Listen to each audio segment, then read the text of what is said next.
കുട്ടികൾക്കും സ്ത്രീകൾക്കും പിടിപെടാൻ സാധ്യതയുള്ള രോഗങ്ങളും അവയ്ക്കുള്ള പ്രതിവിധിയുമായി ഡോക്ടേഴ്സ് വ്യൂ.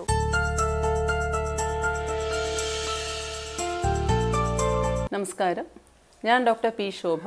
ഞാൻ VPS ലേക്ഷർ ഹോസ്പിറ്റലിൽ ഫാമിലി മെഡിസിൻ സ്പെഷ്യലിസ്റ്റായിട്ട് വർക്ക് ചെയ്യുന്നു. ഇന്ന് ഞാൻ സംസാരിക്കാൻ പോകുന്നത് സ്ത്രീകളിൽ സാധാരണ കണ്ടുവരുന്ന രോഗങ്ങളെ കുറിച്ചാണ്. അപ്പോൾ ആദ്യം തന്നെ നമ്മൾക്ക് നോക്കാം എന്തൊക്കെയാണ് സ്ത്രീകളുടെ സാധാരണ കണ്ടുവരുന്ന അസുഖങ്ങൾ. ശാരീരിക അസുഖങ്ങളെപ്പറ്റി മാത്രമാണ് ഞാനിപ്പോൾ സംസാരിക്കാൻ പോകുന്നത്. ഏറ്റവും പ്രധാനപ്പെട്ടത് ജനനേന്ദ്രിയ അവയവങ്ങളുടെ അസുഖങ്ങളാണ്. ദാറ്റ് ഈസ് റിപ്രൊഡക്റ്റീവ് ട്രാക്ട് ഓർഗൻസിൻ്റെ അസുഖങ്ങൾ ഏറ്റവും കൂടുതൽ നമ്മൾ സാധാരണ സ്ത്രീകളിൽ കണ്ടുവരുന്നത്. അപ്പോൾ ഏതൊക്കെയാണ് ഈ അവയവങ്ങൾ? ഒന്ന് യൂട്രസ്, ദാറ്റ് ഈസ് ഗർഭാശയം. പിന്നെയുള്ളത് നമുക്ക് ഓവറീസ്, അണ്ടോൽപാദനം നടത്തുന്ന അവയവം, ഫെലോപ്പിയൻ ട്യൂബ്സ്, ഇതുകൂടാണ്ട് സെർവിക്സ്, വജൈന, വൾവ. അപ്പോൾ ഓരോന്നോരോന്നായിട്ട് നമുക്കിനി ശ്രദ്ധിക്കാം.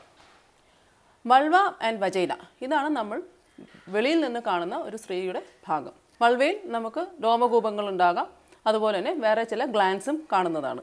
അപ്പോൾ ഈ രോമകൂപങ്ങളുടെ ഇൻഫെക്ഷൻസ് വളരെ കോമൺ ആണ്. വൾവയുടെ ഇൻഫെക്ഷൻസ് വളരെ കോമൺ ആണ്. ഇതുകൂടാണ്ട് നമ്മുടെ തുടകളുടെ ഇടയിൽ വരുന്ന ഇൻഫെക്ഷൻസ്, ഫംഗൽ ഇൻഫെക്ഷൻസ്, ടീനിയ ക്രൂരിസ് എന്നൊക്കെ പറയും, അതും വളരെ സാധാരണഗതിയിൽ കണ്ടുവരുന്ന അസുഖമാണ്. ഇതുകൂടാണ്ട് വൾവയിൽ തന്നെ സിസ്റ്റുകൾ ഉണ്ടാവാം. ബെർത്തോലിൻ സിസ്റ്റ് എന്നൊക്കെ ഉദ്ദേശിക്കുന്നത് അത് അങ്ങനത്തെ സിസ്റ്റുകളെയാണ്. വജൈനയിലാണെങ്കിൽ നമുക്ക് വജൈനൈറ്റിസ്, ദാറ്റ് ഈസ് വജൈനയുടെ ഇൻഫെക്ഷൻ പല കാരണങ്ങളും കൊണ്ടാകാം. പലവിധം അണുബാധകളും ഈ ഇൻഫെക്ഷൻസ് ഉണ്ടാക്കാം.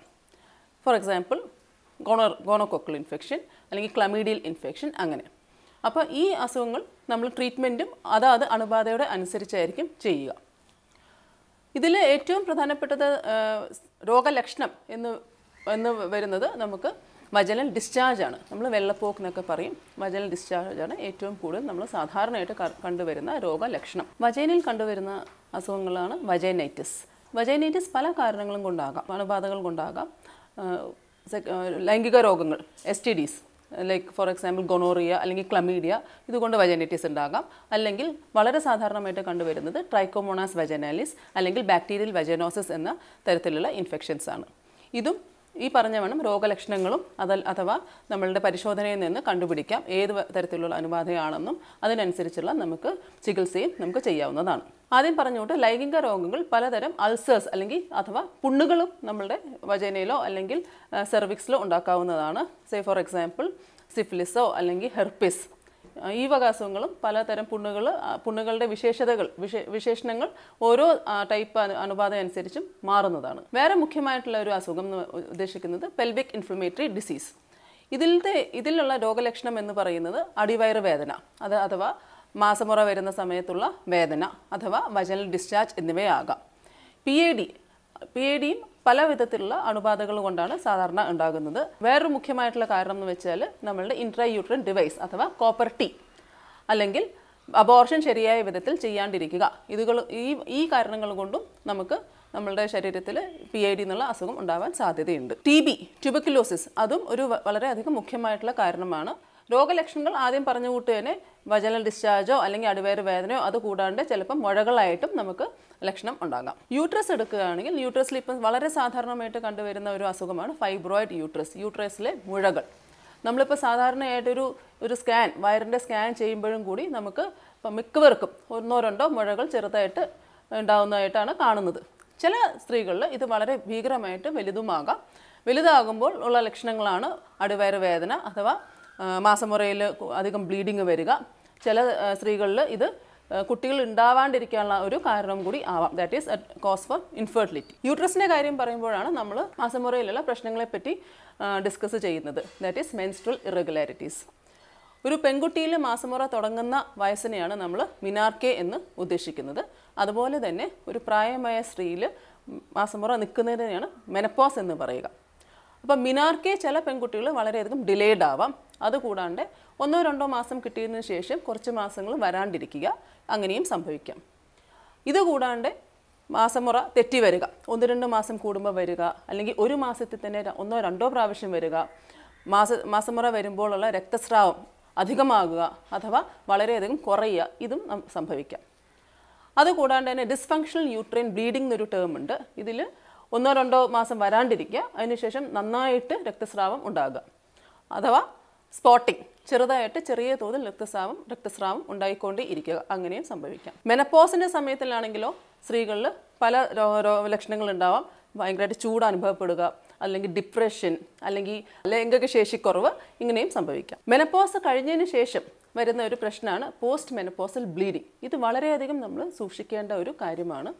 പോസ്റ്റ് മെനപ്പോസൽ ബ്ലീഡിംഗ് എന്ന് ഉദ്ദേശിക്കുന്നത് മെനപ്പോസ് ആയതിനു ശേഷം എന്തെങ്കിലും കാരണം കൊണ്ട് ചെറിയതായിട്ട് ബ്ലീഡിംഗ് ഉണ്ടാവുക, രക്തസ്രാവം ഉണ്ടാകുക. ഇതിനും പല വിധത്തിലുള്ള കാരണങ്ങളുണ്ടാകാം. പ്രത്യേകിച്ചും ക്യാൻസറുകൾ, നമ്മുടെ സെർവിക്സ് അല്ലെങ്കിൽ ഗർഭാശയ മുഖത്തിൻ്റെ ക്യാൻസർ. പിന്നെയുള്ള ഒരു രോഗമാണ് prolapse of the uterus. That is യൂട്രസിൻ്റെ സപ്പോർട്ട്സിൻ്റെ വീക്ക്നെസ്സും ഉണ്ട്. ദാറ്റ് ഈസ് നമ്മുടെ ആ ഒരു പെൽവിക് ഫ്ലോർ വീക്ക്നെസ്, മസിൽസ് ഒക്കെ കുറേ വീക്ക് ആകും. പല വിധത്തിലുള്ള എന്തെങ്കിലും ഇഞ്ചുറീസ്, അല്ലെങ്കിൽ നമ്മൾ 2-3 കുട്ടികൾ പ്രസവിച്ചതിന് ശേഷം നമ്മുടെ പെൽവിക് ഫ്ലോർ മസിൽസിൽ വീക്ക്നെസ് ഉണ്ടാവാം, മസിൽ ടോണിൽ വളരെയധികം വീക്ക്നെസ് ഉണ്ടാകാം. അതുകൊണ്ട് ആ സപ്പോർട്ട് നഷ്ടപ്പെടുന്നു. അതിനാൽ ഈ യൂട്രസ് താഴേക്ക് ഇറങ്ങി വരുന്ന ഒരു പ്രോബ്ലമാണ് പ്രൊലാപ്സ് ഓഫ് ദി യൂട്രസ്. അപ്പോൾ ഈ പ്രൊലാപ്സിലാണെങ്കിലും ഒന്നെങ്കിൽ ലാസ്റ്റ് സ്റ്റേജസിൽ മൊത്തം യൂട്രസ് മുഴുവൻ തന്നെ വെളിയിലേക്ക് വരുന്നതാണ്. അതിൻ്റെ സിംറ്റംസ് ഇതുപോലെ പറഞ്ഞുകൊണ്ട് ചിലപ്പോൾ മൂത്രം ഒഴിക്കാനുള്ള ബുദ്ധിമുട്ടാകാം, അല്ലെങ്കിൽ അൾസേഴ്സ് ഉണ്ടാകാം.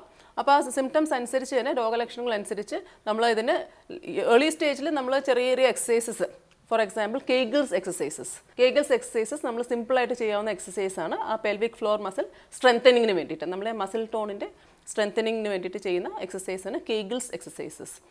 പക്ഷേ ലേറ്റർ സ്റ്റേജസിൽ, ഇത് വളരെയധികം താഴേക്ക് വരുന്ന സ്റ്റേജസിൽ നമ്മൾ സർജറി തന്നെ ചെയ്യേണ്ടി വരുന്നു. വളരെ കോമൺ ആയിട്ട് കണ്ടുവരുന്ന വേറൊരു അസുഖമാണ് പോളിസിസ്റ്റിക് ഒവേറിയൻ ഡിസീസ്.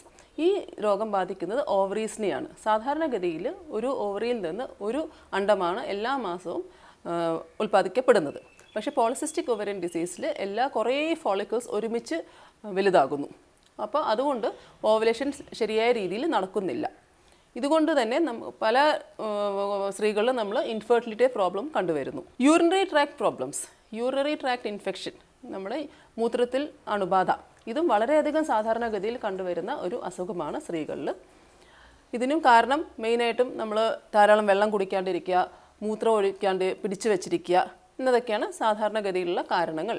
അതുകൂടാണ്ട് വേറെ ചില കാരണങ്ങളും കൊണ്ടും സ്ഥിരം ഇതുപോലെ യൂറിനറി ഇൻഫെക്ഷൻസ് ഉണ്ടാവാം. ഫോർ എക്സാമ്പിൾ ഷുഗർ പേഷ്യൻസിൽ, ഡയബറ്റീസ് ഉള്ള ലേഡീസിൽ കൂടുതലായിട്ടും യൂറിനറി ട്രാക്ട് ഇൻഫെക്ഷൻസ് കണ്ടുവരുന്നതാണ്. ഇൻഫെർട്ടിലിറ്റി ഇന്നത്തെ കാലത്ത് വളരെയധികം തന്നെ സാധാരണ ആയിട്ട് കണ്ടുവരുന്ന ഒരു പ്രശ്നമാണ്.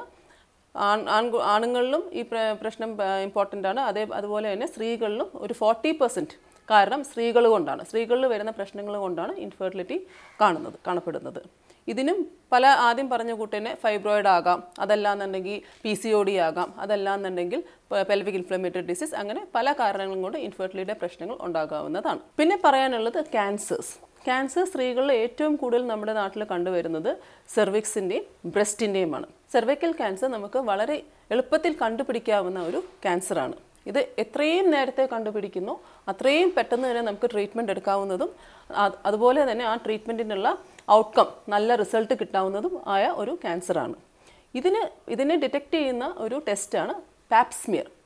ഇത് ഏതൊരു ഗൈനക്കോളജിസ്റ്റിൻ്റെ അടുത്ത് പോയാലും നമുക്ക് വളരെ 10 മിനിറ്റിനുള്ളിൽ ചെയ്യാൻ പറ്റുന്ന ഒരു ടെസ്റ്റാണ്.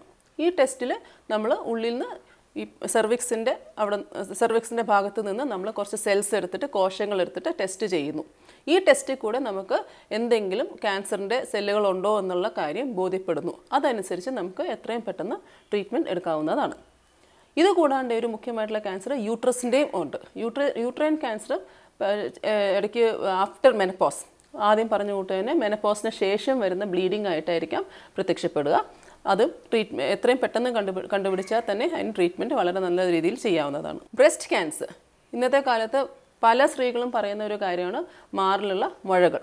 ഈ മുഴകൾ ഒന്നുകിൽ വളരെ സാധാരണയായിട്ടുള്ള മുഴകളാവാം, അഥവാ ക്യാൻസർ പോലത്തെ മാരകമായ അസുഖവും കൂടി ആകാം. അതിന് ഏറ്റവും പെട്ടെന്ന് നമ്മൾ അറിയാവുന്ന ഒരു വിധമാണ് മന്ത്ലി ബ്രസ്റ്റ് സെൽഫ് എക്സാമിനേഷൻ. ഏതൊരു സ്ത്രീയും അവരുടെ മാറുകൾ മാസത്തിൽ ഒരിക്കലെങ്കിലും പരിശോധിച്ചിരിക്കണം. അത് മാസമുറ വരുന്നവരാണെങ്കിൽ പീരിയഡ്സ് വന്നതിൻ്റെ 10ാമത്തെ ദിവസം, അഥവാ മെനപ്പോസ് ആയിട്ടുള്ളവരോ ഹിസ്റ്ററക്ടമി ചെയ്തവരോ ആണെങ്കിൽ മാസത്തിൽ ഫിക്സഡ് ആയിട്ടുള്ള ഒരു ദിവസം ചെയ്യേണ്ടതാണ്. സേ ഫോർ എക്സാമ്പിൾ എല്ലാ മാസവും 1-ാം തീയതിയോ എല്ലാ മാസവും 15-ാം തീയതിയോ അങ്ങനെ മാസത്തിൽ ഒരിക്കലെങ്കിലും ചെയ്യേണ്ടത് അത്യാവശ്യമാണ്. ഇതുകൊണ്ട് നമുക്ക് എന്താ ഉപയോഗമെന്ന് വെച്ചാൽ നമ്മൾക്ക് എന്തെങ്കിലും ക്യാൻസറിൻ്റെ ലക്ഷണങ്ങളുണ്ടെങ്കിൽ, ക്യാൻസറസ് ആയിട്ടുള്ള മുഴകളുണ്ടെങ്കിൽ അത് വളരെ ചെറിയ സൈസ് ആയിരിക്കുമ്പോൾ തന്നെ നമ്മൾക്ക് കണ്ടുപിടിക്കാവുന്നതാണ്.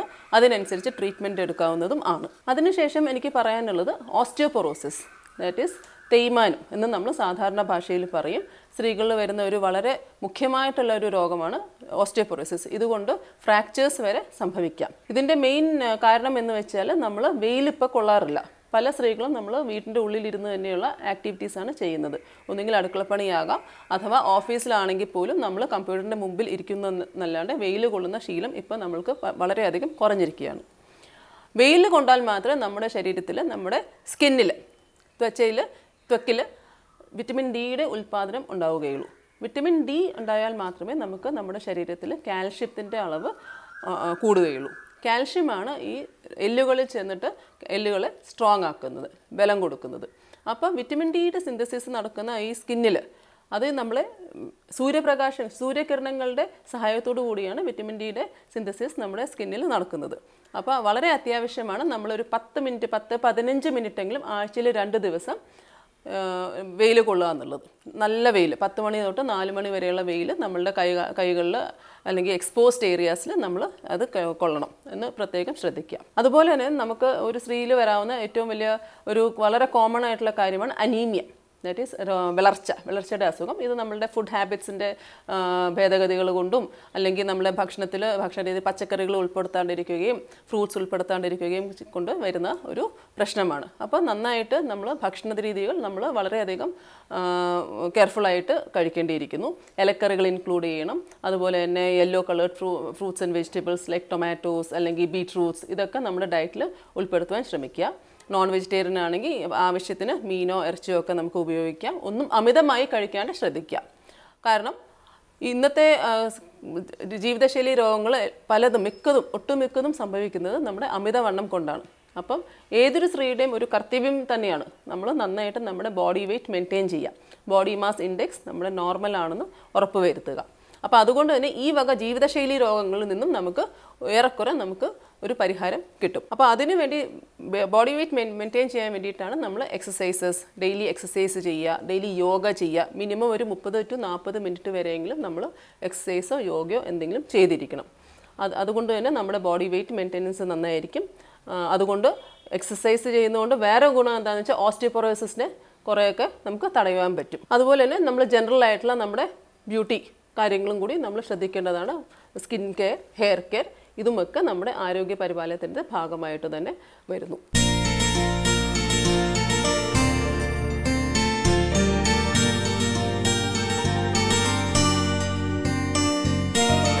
നിങ്ങൾക്ക് ഇഷ്ടപ്പെടുന്ന മറ്റൊരു എപ്പിസോഡിൽ വീണ്ടും കാണുന്നത് വരെ ഗുഡ് ബൈ.